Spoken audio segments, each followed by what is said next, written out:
പുതിയ അധ്യയന വർഷത്തെ ക്ലാസുകൾ 90+ മൈ ട്യൂഷൻ ആപ്പിൽ ആരംഭിച്ചിരിക്കുന്നു. തുടർച്ചയായ രണ്ടാം ദിനവും 3 ലക്ഷത്തിലധികം കോവിഡ് രോഗികളാണ് ഇന്ത്യ രാജ്യത്ത് പുതുതായി ഉണ്ടായിരിക്കുന്നത്. ഇന്ത്യയിൽ പ്രത്യേകിച്ച് തലസ്ഥാന നഗരിയിൽ കടുത്ത ഓക്സിജൻ ക്ഷാമമാണ്. ഉത്തരേന്ത്യൻ സംസ്ഥാനങ്ങളിൽ പലതിലും ആരോഗ്യ സംവിധാനത്തിനപ്പുറത്തേക്ക് കോവിഡ് വ്യാപനം രൂക്ഷമാവുന്നു. കേരളത്തിലും 1/4 ലക്ഷത്തിനുമേൽ പ്രതിദിന കോവിഡ് രോഗികൾ 2 ദിവസം ആവർത്തിച്ചിരിക്കുന്നു. ഇന്നത്തെ കണക്ക് വരാൻ ഇനി മണിക്കൂർ മാത്രം ബാക്കി നിൽക്കുന്നു. നാളെ കർശന നിയന്ത്രണങ്ങളോടെ ശനിയാഴ്ചയും ഞായറാഴ്ചയും. ജാഗ്രതയ്ക്കപ്പുറം ഇനി എന്ത് എന്നാണ് ന്യൂസ് ഈവനിംഗ് പരിശോധിക്കുന്നത്. സ്വാഗതം.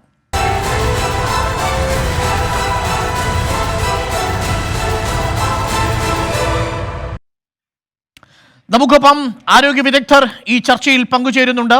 ജില്ലാ Covid nodal officer doctor Fathahuddin, doctor Sreejith N Kumar, doctor Rajeev Jayadevan എന്നിവർ നമുക്കൊപ്പം ചേരുന്നു. ആദ്യം ഡോക്ടർ ഫതഹുദ്ദീനിലേക്ക്. ഡോക്ടർ ഫതഹുദ്ദീൻ, എറണാകുളം മുംബൈക്കും പൂനെയ്ക്കും സമാനമായ ടെസ്റ്റ് പോസിറ്റിവിറ്റി നിരക്കാണ് രേഖപ്പെടുത്തുന്നത് എന്നാണ് ഞാൻ മനസ്സിലാക്കുന്നത്.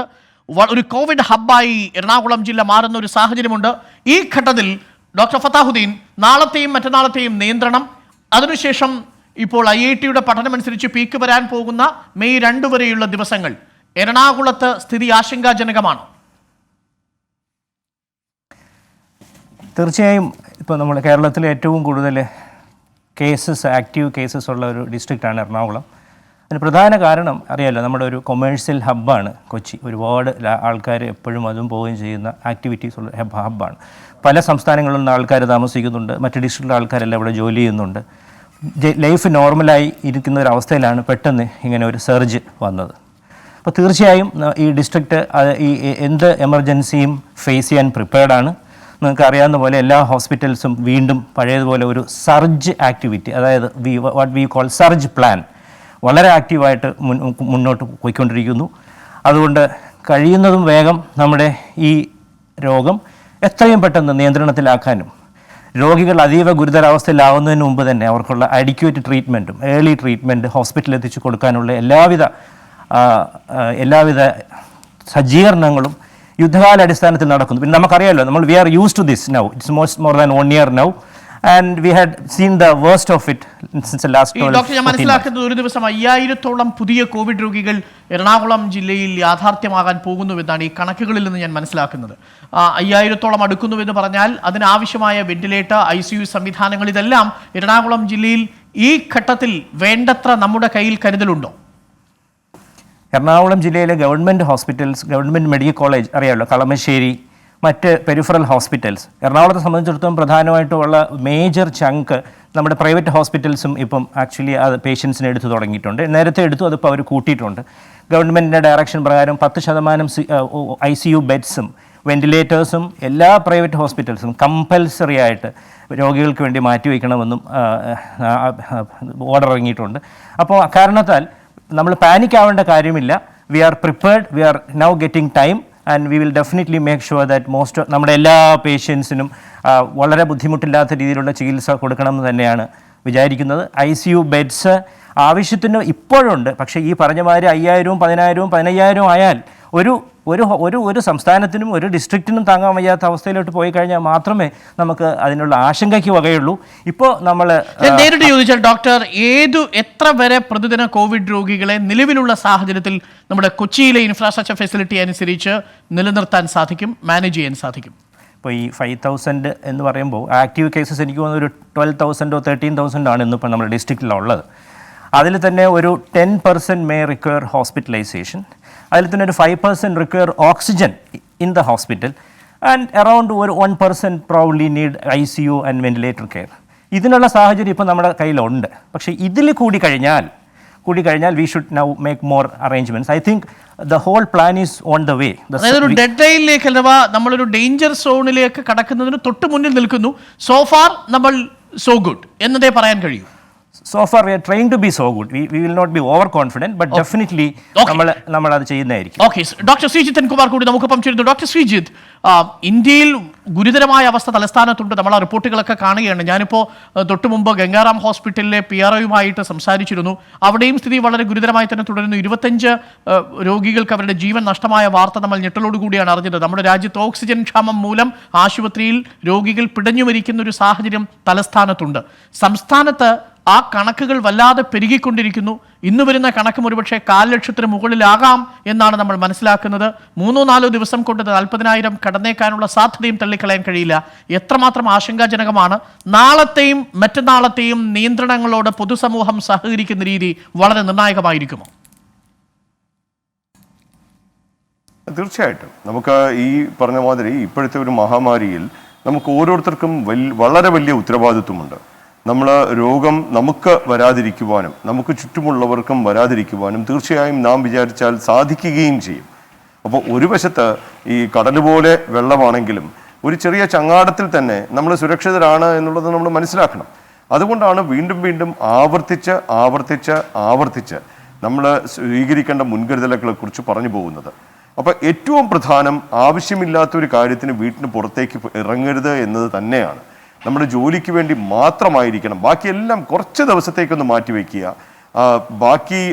അതുകൊണ്ട് നാളത്തെയും മറ്റന്നാളത്തെയും ഈ ഒരു കർഫ്യൂ എന്ന് അങ്ങനെ അതിനെ വിളിക്കാമെങ്കിൽ, അല്ലെങ്കിൽ നമ്മുടെ ഒരു സഞ്ചാരം റെസ്ട്രിക്റ്റ് ചെയ്യുക എന്നുള്ളത് വളരെ വളരെ പ്രധാനമാണ്. നമ്മൾ മനസ്സിലാക്കണം, നാളെയും മറ്റന്നാളും സർക്കാർ ഇപ്പോൾ അവധി തന്നെ നൽകിയിട്ടുണ്ട് പല സ്ഥാപനങ്ങൾക്കും.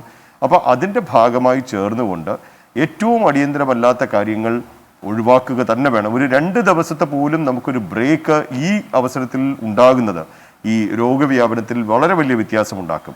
അപ്പോൾ നാം മനസ്സിലാക്കേണ്ടത്, നമ്മൾ ഒരുപാട് തവണ പറഞ്ഞിട്ടുണ്ടെങ്കിലും, കൃത്യമായി മാസ്ക് ധരിക്കുക, ശരിയായ അകലം പാലിക്കുക, തുറന്ന സ്ഥലങ്ങളിൽ മാത്രം ഇടപെടുക, ആവശ്യമില്ലാത്ത ഒരു കാര്യത്തിനും വീടിന് പുറത്തേക്ക് ഇറങ്ങാതിരിക്കുക. വീട്ടിൽ തന്നെ ആർക്കെങ്കിലും ഒരാൾക്ക് രോഗമുണ്ടെങ്കിൽ അവരെ നമ്മൾ കഴിയുന്നതും മാറ്റിപ്പാർപ്പിക്കുക. എല്ലാ ജനലും വാതിലും തുറന്നിടുക. തുറന്ന വായു സഞ്ചാരം ഉണ്ടെങ്കിൽ തന്നെ ഈ രോഗവ്യാപനം നമുക്ക് നന്നേ കുറയ്ക്കുവാൻ സാധിക്കും. റൈറ്റ് ഡോക്ടർ, ഞാൻ വരാം. ഇപ്പോൾ ഡോക്ടർ രാജീവ് കൂടി നമുക്കൊപ്പം ചേരുന്നു. ഡോക്ടർ രാജീവ് ജയദേവൻ, നാളെ കഴിഞ്ഞ് 2 ദിവസം കഴിയുമ്പോഴേക്കും സർവകക്ഷി യോഗം വിളിച്ചിട്ടുണ്ട് മുഖ്യമന്ത്രി. നമ്മൾ മനസ്സിലാക്കുന്നത് ഒരു പക്ഷേ ഈ സ്ഥിതി നിയന്ത്രണ വിധേയമല്ലാത്ത വിധം ഇങ്ങനെ പെരുകിക്കൊണ്ടിരുന്നാൽ, ഞാൻ നേരത്തെ പറഞ്ഞ കണക്ക് പ്രകാരം ഒരു ദിവസം 40,000-ഓളം എന്ന രോഗികൾ എന്ന അവസ്ഥയിലേക്ക് എത്തിയാൽ കേരളത്തിനത് താങ്ങാൻ കഴിയുന്നതിനും അപ്പുറത്തേക്ക് കാര്യങ്ങൾ നീളുന്നതുകൊണ്ട് ഒരു ലോക്ക്ഡൌണിലേക്ക് നീങ്ങാനുള്ള സാധ്യതയും ഈ ഘട്ടത്തിൽ നമുക്ക് തള്ളിക്കളയാൻ കഴിയില്ല. എനിക്കറിയേണ്ട ഒരു വളരെ പ്രധാനപ്പെട്ട കാര്യം, നിലവിലുള്ള സാഹചര്യത്തിൽ ഈ രോഗികൾ പലതരത്തിൽ മൈൽഡായ സിംറ്റമായിട്ട് വരുന്നവരുണ്ട്, സിവിയർ സിംറ്റമായി വരുന്നവരുണ്ട്. ഇവരെങ്ങനെയാണ് ഈ ഹോസ്പിറ്റൽ ഫെസിലിറ്റി ഉപയോഗിക്കേണ്ടത്? അതിനെക്കുറിച്ച് അവർക്കൊരു ധാരണ വരേണ്ടത് വളരെ ആവശ്യമാണ്. കാരണം എല്ലാവരും ഹോസ്പിറ്റലിലേക്ക് പോകലല്ല ഈ ഘട്ടത്തിൽ ആവശ്യം. എങ്ങനെയാണ് ഈ കോവിഡ് രോഗികൾ തന്നെ ഈ ആശുപത്രി സംവിധാനം തിരഞ്ഞെടുക്കുന്നതിൽ ഒരു സ്വയം നിർണയം നടത്തേണ്ടത്? നേരത്തെ ഡോക്ടർ ഫത്താഹുദ്ദീൻ പറഞ്ഞതുപോലെ കോവിഡ് ബാധിച്ചിട്ടുള്ള എല്ലാവരും ആശുപത്രിയിൽ പോകേണ്ട ആവശ്യമില്ല. ആശുപത്രിയിൽ പോകേണ്ടി വരുന്നത് സുമാർ 15% വ്യക്തികളാണ്. 100 പേർക്ക് കോവിഡ് ബാധിച്ചിട്ടുണ്ടെങ്കിൽ 40 പേർക്ക് ലക്ഷണങ്ങൾ ഉണ്ടാവില്ല. 40 പേർക്ക് നിസ്സാരമായിട്ടുള്ള ലക്ഷണങ്ങളായിരിക്കാം. ചെറിയ തൊണ്ടവേദന, ചെറിയ ചുമ, ചെറിയ ജലദോഷം, പനി.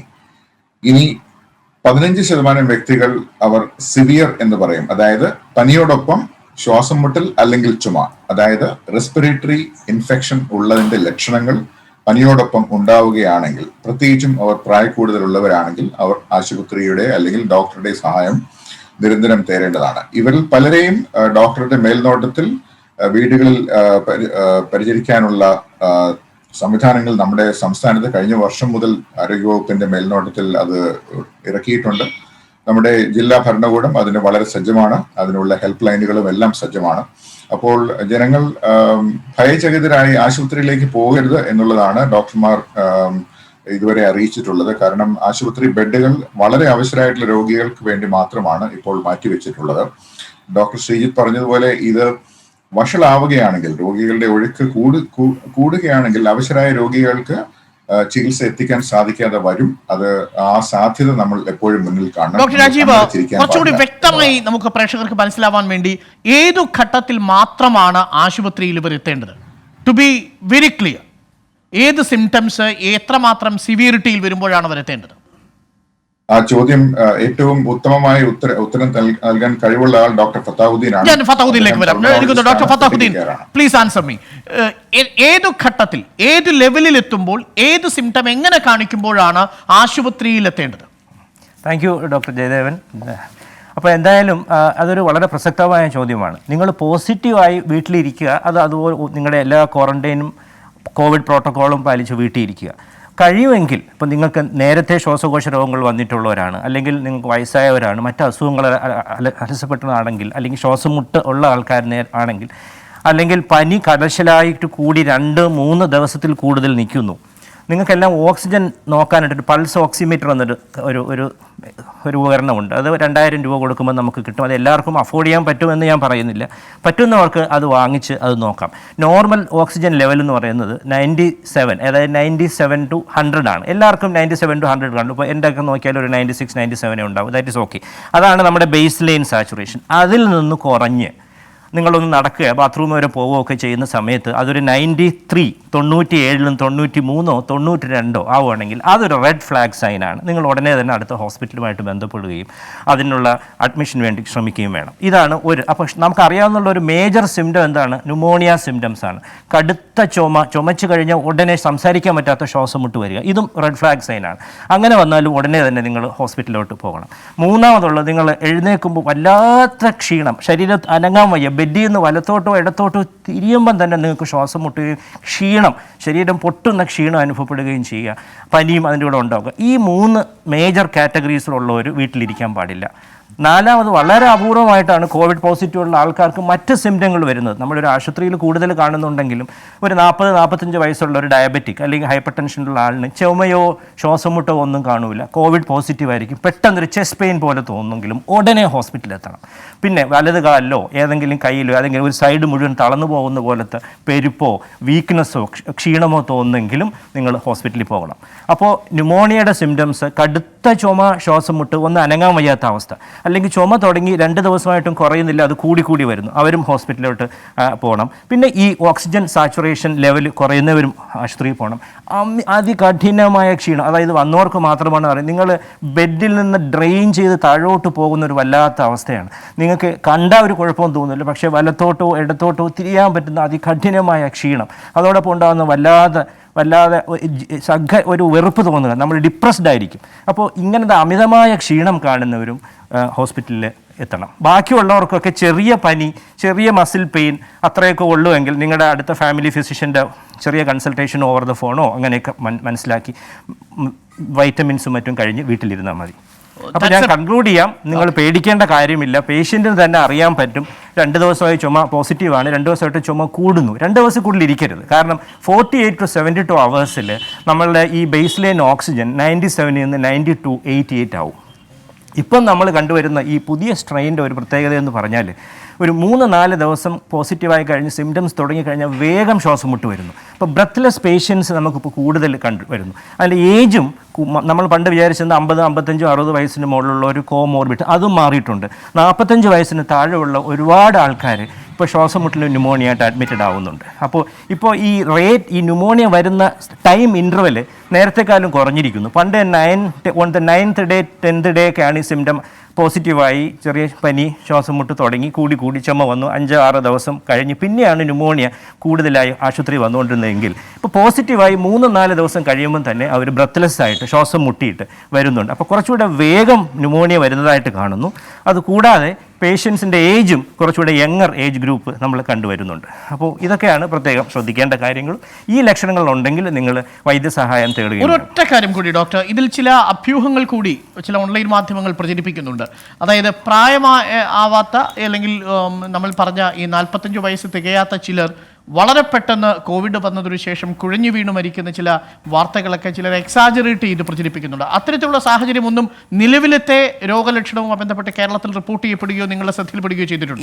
ഇല്ല. അങ്ങനെ യാതൊരുവിധ വിഭ്രാന്തി ഉണ്ടാക്കുന്ന ഒരു ലക്ഷണങ്ങളും ഇതുവരെ നമ്മൾ കണ്ടിട്ടില്ലെന്ന് മാത്രമല്ല, മരണത്തിൻ്റെ തോതും നമ്മുടെ കേരളത്തിൽ അങ്ങനെ വല്ലാതെ കൂടിയിട്ടില്ല. കഴിഞ്ഞ പ്രാവശ്യമുള്ള ആ സ്ട്രെയിൻ പോലെ തന്നെയാണ് ഇതുവരെ നിൽക്കുന്നത്. ഇനിയിപ്പോൾ another 2 weeks we don't know what will happen. It's likely that ഈ നമ്പർ കൂടുന്തോറും ടോട്ടൽ നമ്പർ ആക്റ്റീവ് കേസസ് കൂടുന്നതനുസരിച്ച് മോർട്ടാലിറ്റി, മരണ റേറ്റും കൂടും. എക്സാക്ട്ലി. ഡോക്ടർ ശ്രീജിത്ത്, ഈ കൂട്ടപരിശോധനയുമായി ബന്ധപ്പെട്ട വിവാദം ഇപ്പോഴും അവസാനിച്ചിട്ടില്ലെന്ന് ഞാൻ മനസ്സിലാക്കുന്നത്.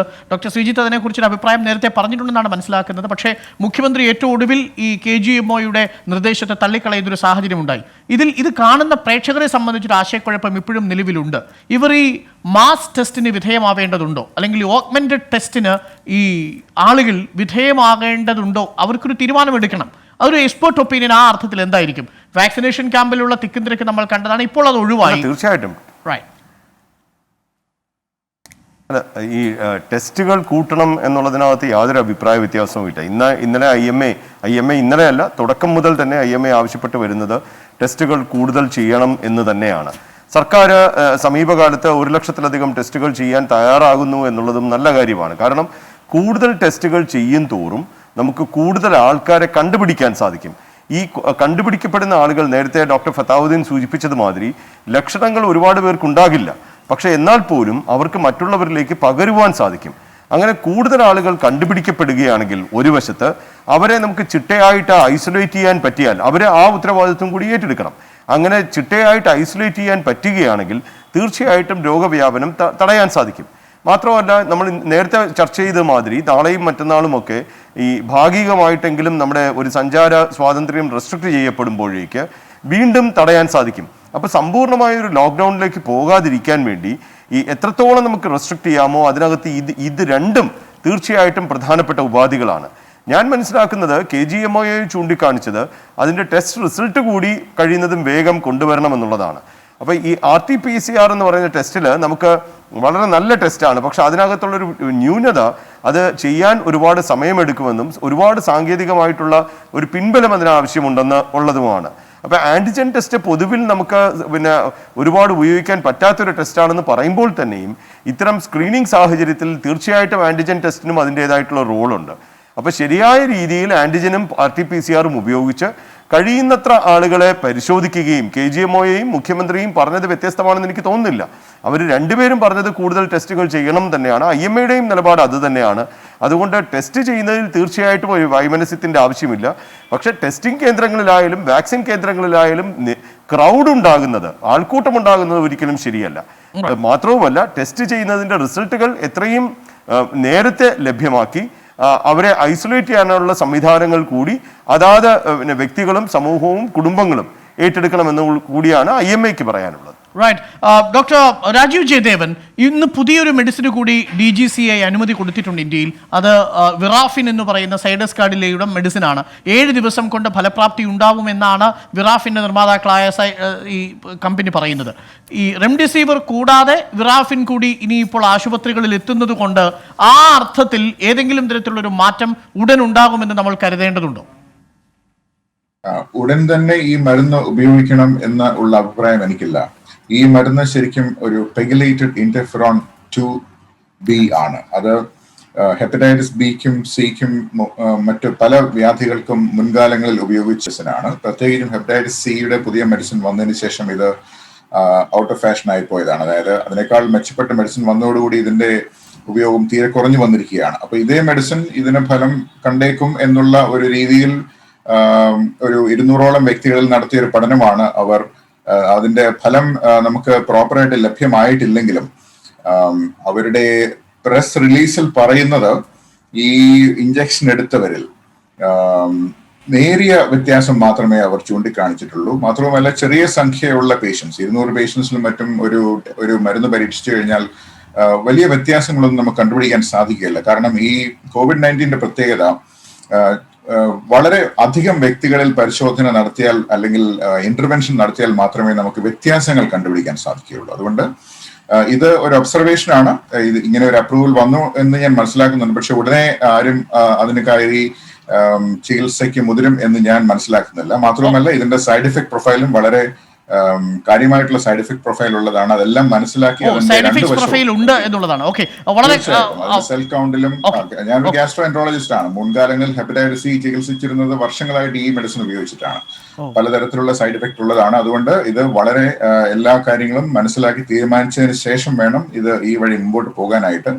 ഇതിന് വ്യക്തമായിട്ടുള്ള ഫലമുണ്ടോ എന്നുള്ളത് അറിയാനായിട്ട് ഇനിയും പഠനങ്ങൾ വരേണ്ടിയിരിക്കുന്നു. അപ്പൊ എന്തായാലും നിലവിൽ ഇപ്പോൾ ഡോക്ടർ, ഈ പ്രേക്ഷകർക്ക് മനസ്സിലാവാൻ, റെംഡെസിവിർ അല്ലാതെ സാധാരണ വൈറൽ ഫീവറിനുള്ള മെഡിസിനുകൾ മാത്രമാണ് ഇപ്പോൾ നമ്മൾ അഡ്മിനിസ്റ്റർ ചെയ്യുന്നതെന്നാണ് അല്ലേ നമ്മൾ മനസ്സിലാക്കേണ്ടത്? ഞാൻ ഒരു കാര്യം കൂടെ പറയാം. റെംഡെസിവിർ എന്നുള്ള വാക്ക് പലരും ഉപയോഗിച്ച് കേൾക്കുന്നുണ്ട്. റെംഡെസിവിർ എന്നുള്ളത് ലൈഫ് സേവിംഗ് മെഡിസിൻ അല്ല എന്നുള്ളത് ഞാൻ ഒരിക്കൽ കൂടി പറയുകയാണ്. It is not a life saving medicine.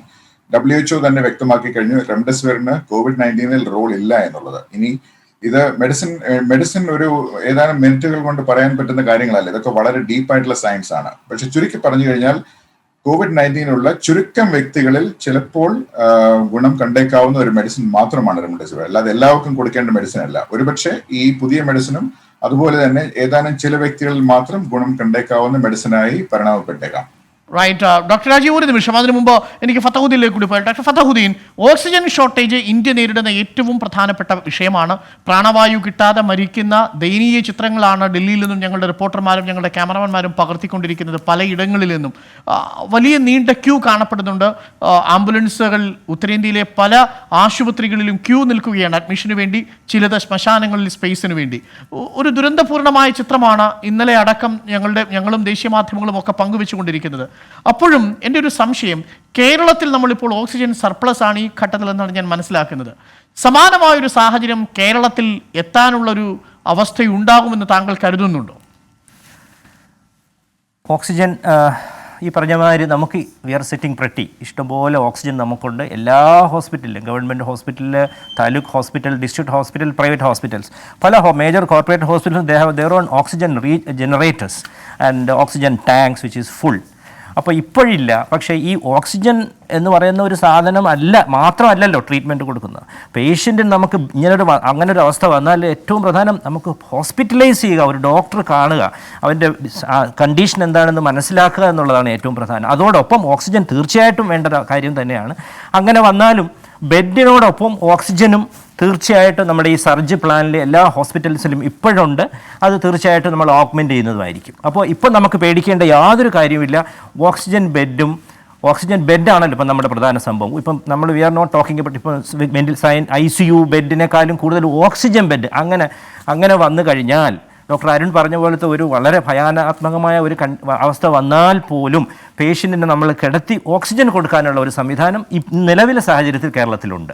Right. Doctor Fathahuddin, ഒരു കാര്യം കൂടി, ഈ സർജ് കപ്പാസിറ്റി അത് ഇൻക്രീസ് ചെയ്യുന്നതിൻ്റെ ഭാഗമായിട്ടുള്ള ശ്രമങ്ങൾ തുടങ്ങിയിട്ടുണ്ട് ആരോഗ്യവകുപ്പ് എന്നാണ് ഞാൻ മനസ്സിലാക്കുന്നത്. പക്ഷേ എനിക്കറിയേണ്ടത്, ഈ ആരോഗ്യ പ്രവർത്തകരിൽ ഒരു വിഭാഗം നല്ല ക്ഷീണിതരാണ്. ഞാനിപ്പോൾ ഡൽഹിയിലെ എയിംസ് ഹോസ്പിറ്റലിലെ ഡോക്ടറുമായിട്ട് സംസാരിക്കുമ്പോൾ ആ ഡോക്ടറിന് 3 ദിവസമായി വീട്ടിൽ പോകാൻ കഴിയാത്ത തരത്തിലുള്ള വലിയ തിരക്ക് അവിടെ അനുഭവപ്പെടുന്നുണ്ട്. പല ഹോസ്പിറ്റലുകളുടെയും അവസ്ഥ ഏതാണ്?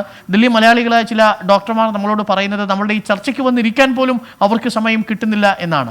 പല നേഴ്സുമാരും ആവട്ടെ അത്തരത്തിൽ വളരെയധികം കഴിഞ്ഞ് കുറേ ദിവസങ്ങളായിട്ടുള്ള തുടർച്ചയായിട്ടുള്ള ജോലിഭാരം അവരെ വല്ലാതെ അലട്ടിയിട്ടുണ്ട്. അതിൽ ചിലരോടെങ്കിലും കോവിഡ് ബാധിച്ച ആരോഗ്യ പ്രവർത്തകർ മൈൽഡ് സിംറ്റംസേ ഉള്ളുവെങ്കിൽ നിങ്ങൾ തിരിച്ച് നെഗറ്റീവ് ആവുന്നതിന് മുമ്പ് ഡ്യൂട്ടിക്ക് കയറാൻ പറയുന്നൊരു സാഹചര്യവുമുണ്ട്. കേരളത്തിൽ ഈ ആരോഗ്യ പ്രവർത്തകരുടെ എണ്ണവും ആരോഗ്യ പ്രവർത്തകരുടെ കപ്പാസിറ്റിയും നിലവിൽ എത്രത്തോളം ഉണ്ടാവും ഡോക്ടർ? ഈ വരുന്ന 2-3 ദിവസങ്ങളിൽ 1,00,000 മുകളിൽ പ്രതിദിന കോവിഡ് രോഗികൾ എത്തുന്ന ഘട്ടത്തിൽ ഇപ്പോൾ എല്ലാ ഹോസ്പിറ്റലിലും നമുക്ക് ഇത് വരുമെന്ന് പറഞ്ഞിട്ട് ഒരു ഹോസ്പിറ്റലിലും കൂടുതൽ റിക്രൂട്ട് ചെയ്യാൻ പറ്റില്ല. പക്ഷേ നമുക്കൊരു കോവിഡ് ബ്രിഗേഡ് പൂളുണ്ട് കേരളത്തിൽ. എത്രത്തോളം ഡോക്ടേഴ്സിനെ വേണമെങ്കിലും നമുക്ക് അതിൽ നിന്ന് എടുക്കാം എന്നുള്ളതേ ഉള്ളൂ, അത് പ്രൊവൈഡ് ചെയ്യാൻ പറ്റും. പക്ഷേ ഡോക്ടേഴ്സ് വരിക എന്നുള്ളത് പ്രധാനമാണ്. അതുപോലെ അരുൺ പറഞ്ഞൊരു കാര്യം, നമ്മളിപ്പോൾ ഈ കഴിഞ്ഞ 1 വർഷമായിട്ട് ഇപ്പോൾ എൻ്റെ മെഡിക്കൽ കോളേജിലായാലും അവരിങ്ങനെ എവ്രി അതർ ഡേ 4 hours ഇങ്ങനെ കയറി ഒരു വർഷവും 14-15 മാസമായിപ്പോൾ. അത് വളരെ വളരെ മെൻ്റലി ഡിപ്രൈവിംഗ് ആയിട്ടുള്ള ഒരു സംഭവമാണ്. ഫിസിക്കലി ആൻഡ് മെൻ്റലി എല്ലാ ഡോക്ടേഴ്സും, എസ്പെഷ്യലി സ്പെഷ്യലിസ്റ്റ്, ഈ ക്വാളിഫൈഡ് ഡോക്ടേഴ്സാണ് നമുക്ക് കൂടുതലും ഈ ക്രിട്ടിക്കൽ കെയറിലും വളരെ ഗുരുതരമായ അവസ്ഥയിലും വരുന്ന രോഗികളെ നോക്കാൻ കൂടുതലും വേണ്ടത്. അവരൊക്കെ ശരിക്കും എക്സോസ്റ്റഡ് ആണ്. അപ്പോൾ അതിന് പകരമുള്ള ഒരു സ്പെഷ്യലിസ്റ്റ് പൂള് നമ്മളിപ്പം ഇനി അധികം വേഗം കാണേണ്ടിയിരിക്കുന്നു. ക്രിട്ടിക്കൽ കെയർ സ്പെഷ്യലിസ്റ്റ് പൂള് കുറച്ചുകൂടെ നമ്മൾ ഉണ്ടാക്കേണ്ടിയിരിക്കുന്നു. അതൊന്നും അത്ര കൂടുതൽ നമ്മുടെ കേരളത്തിൽ ഇല്ലെന്നാണ് ഞാൻ മനസ്സിലാക്കുന്നത്.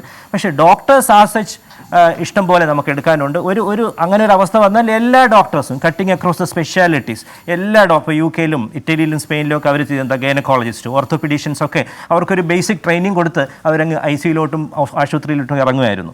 ലക്കിലി നമുക്ക് ഇതുവരെ അത് ഉണ്ടായിട്ടില്ല. അങ്ങനെ വന്നാൽ തീർച്ചയായും എല്ലാ ഡോക്ടർമാരെയും നിങ്ങൾ റിക്രൂട്ട് ചെയ്യുന്നതായിരിക്കും. എല്ലാ പ്രൈവറ്റ് ഹോസ്പിറ്റൽസും ഗവൺമെൻറ് ടേക്ക് ഓവർ ചെയ്യേണ്ടി വരും. എല്ലാ പ്രൈവറ്റ് ഹോസ്പിറ്റൽ കമ്പൽസറി ആയിട്ട് government has to take over and they should provide all the service.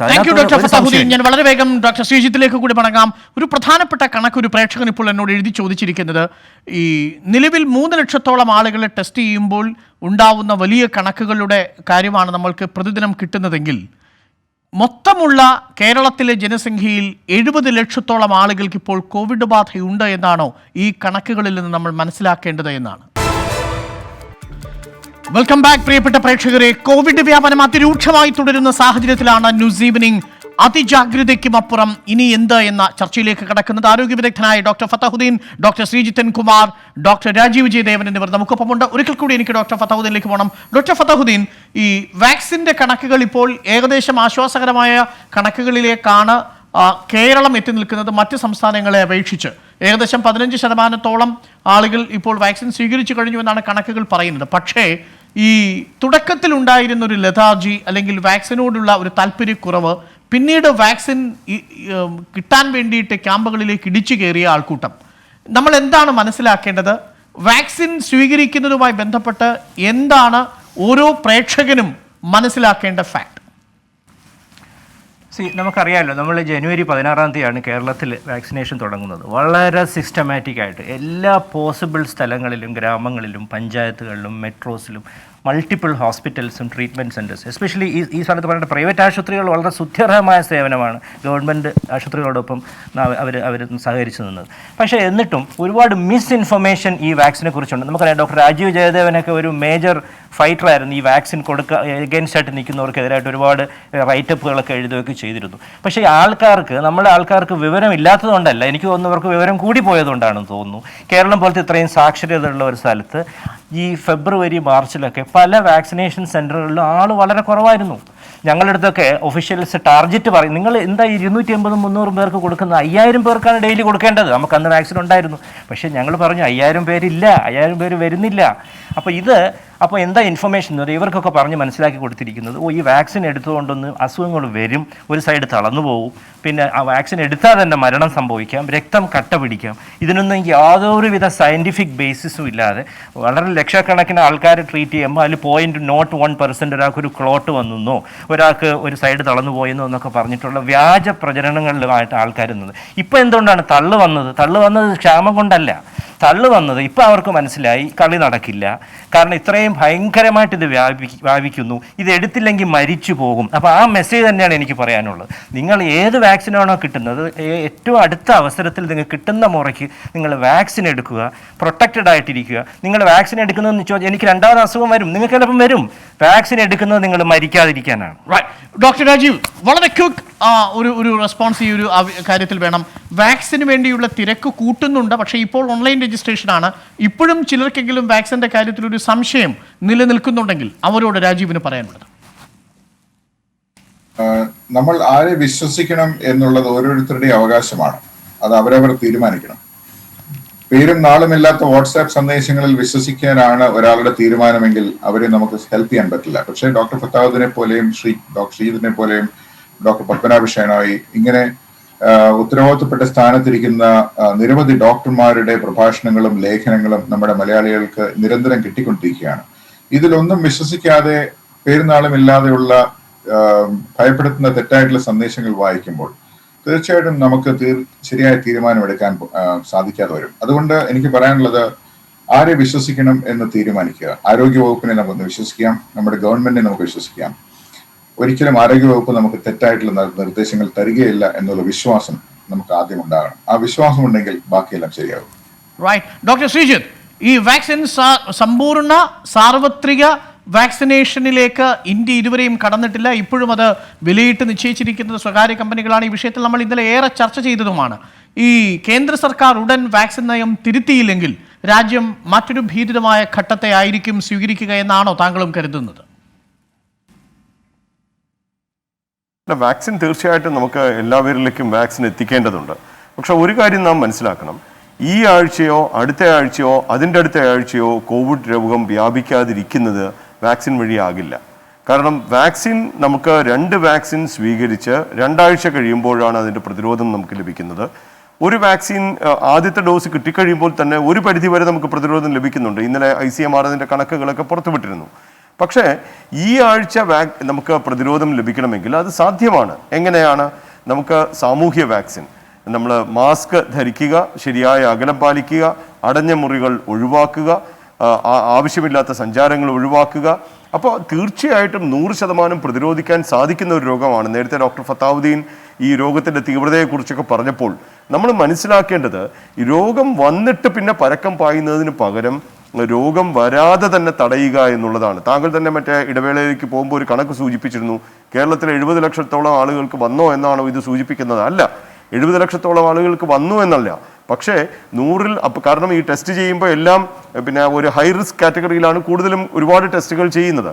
പക്ഷേ നമ്മുടെ ഇടയിൽ സാർവത്രികമായി രോഗം വ്യാപിക്കുന്നുവെന്നും ആർക്കും എപ്പോഴും വരാനുള്ള സാധ്യത ഉണ്ട് എന്നതും മനസ്സിലാക്കി ഈ മാസ്ക് ഊരാതിരിക്കുക, പുറത്തു പോകാതിരിക്കുക, ആൾക്കൂട്ടങ്ങളിൽ മിക്സ് ചെയ്യാതിരിക്കുക, എന്നിട്ട് നേരത്തെ ഡോക്ടർ ഫത്താഹുദ്ദീൻ പറഞ്ഞതുമാതിരിയും രാജീവ് ജയദേവൻ പറഞ്ഞതുമാതിരിയും നമുക്ക് കിട്ടുന്ന മുറയ്ക്ക് വാക്സിൻ എടുക്കുക. കാരണം ഇന്നെടുക്കുന്ന വാക്സിൻ്റെ സംരക്ഷണം നമുക്ക് നാളെയോ അടുത്ത ആഴ്ചയോ അല്ല ലഭിക്കാൻ പോകുന്നത്. ഈ ആഴ്ചത്തെ സംരക്ഷണത്തിന് വേണ്ടി തിരക്കിൽ പെടരുത് എന്നുള്ളതാണ് ഏറ്റവും പ്രധാനം. അതുകൊണ്ട് കിട്ടുന്ന മുറയ്ക്ക് വാക്സിൻ എടുക്കുക.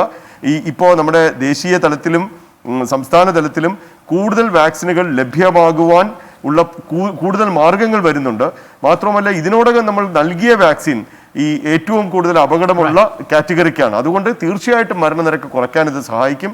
വരുന്ന മാസങ്ങളിൽ നമുക്ക് വാക്സിൻ എല്ലാവരിലേക്കും എത്തിക്കുവാനും സാധിക്കും. Thank you doctor Fathahuddin, thank you doctor Sreejith N Kumar, thank you doctor Rajeev Jayadevan നമുക്കൊപ്പം ചേർന്നതിന്.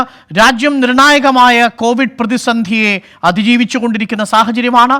ഡൽഹിയിലും ഉത്തരേന്ത്യയിലും പ്രാണവായുവിന് വേണ്ടി പിടയുന്ന കാഴ്ചകൾ നമ്മുടെ കരളലിയിപ്പിക്കുക കൂടി ചെയ്യുന്നുണ്ട്. രാജ്യവും അധികൃതരും ഓക്സിജന് വേണ്ടിയുള്ള നെട്ടോട്ടത്തിലുമാണ്.